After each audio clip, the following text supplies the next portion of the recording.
Era una de las reclamaciones que el sector agrícola tenía en barbecho y al final ha dado sus frutos. Ha quedado autorizado el desplazamiento para el trabajo, específicamente en labores de campo.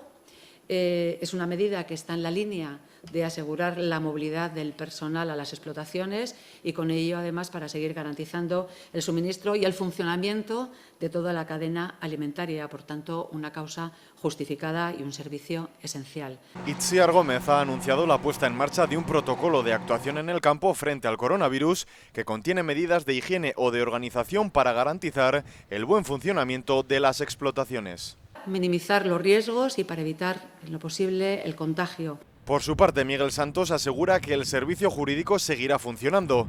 El 12% de la plantilla está en activo para garantizar ese servicio, por ejemplo en el caso de los registros civiles, los juzgados de guardia o los de violencia contra la mujer. Tenemos abiertos ahora mismo todos los juzgados de violencia sobre la mujer en servicio de guardia permanente, como es habitual.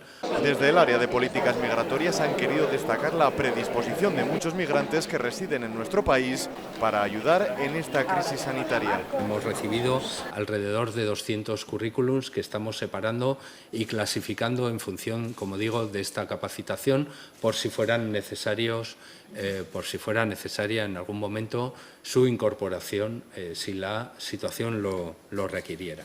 La mayoría de esos migrantes proceden de países latinoamericanos como Colombia, Cuba o Venezuela.